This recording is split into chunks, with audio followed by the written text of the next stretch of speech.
Hi guys, yesterday in writing we read the problem and solution article about the problem of getting gum stuck in your hair. Then we've completed the problem and solution graphic organizer about what the problem was and then 3 suggested solutions to fix our problem. Then I used my own topic. And my own topic are beaches. So I changed my topic a little bit. I added a little more detail to pollution on beaches. And then I stated my problem, that there is pollution on beaches and oceans. And then I came up with 3 possible solutions. So today we're going to look at the paragraph I wrote, and I'm going to show how I hooked my readers, and then stated my problem, and then gave these 3 possible solutions, but I just didn't write these 3 solutions. I added a sentence behind each one that gave a little explanation. And I also used transition words. So let's take a look.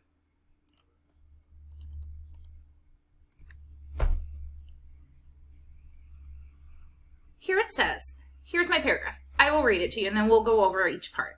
It says, have you ever been to the beach and noticed a lot of litter? Pollution on the beach and in the oceans is a real problem. Everyone can do their part to help reduce the pollution on beaches and in the ocean. One way you can help is to use reusable water bottles. This would reduce the amount of plastic water bottles on the beach and in the ocean. Another way you can help is by picking up trash on the beach. Picking up trash would prevent the trash from washing into the ocean. In addition, you can also recycle. It is important to recycle plastic properly so that it does not end up on the beach or in the ocean. If everyone does their part, our beaches and ocean will be cleaner.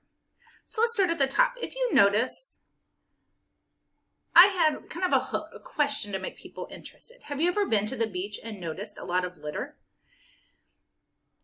Then I stated my problem. Pollution at the beach and in the oceans is a real problem. Notice I even used the word problem here. Then I share my solutions. It says everyone can do their part to help reduce the pollution on beaches and in the ocean.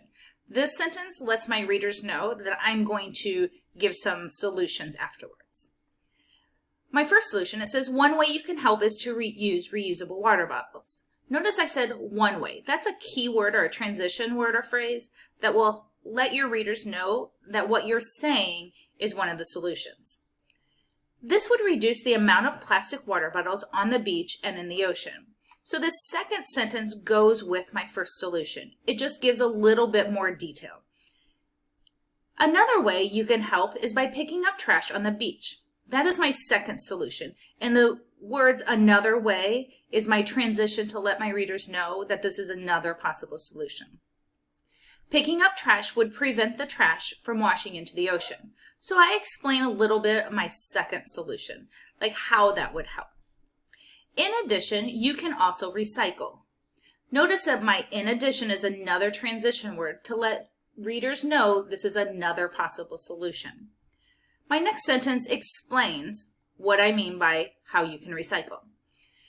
It is important to recycle plastic properly so it does not end up on the beach or in the ocean.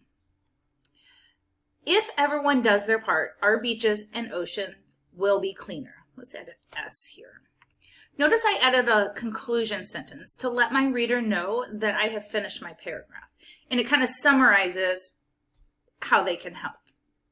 So today you are going to go back to your own topic in the graphic organizer that you used yesterday. And you are going to create a paragraph. As you create your paragraph, I want you to think about how are you going to hook your readers, and what transition words can you use to let the reader know that you are giving possible solutions to your problem. In addition, I would like you to make sure that you try to have an explanation sentence after each one of your solutions. Good luck. I can't wait to see what you write.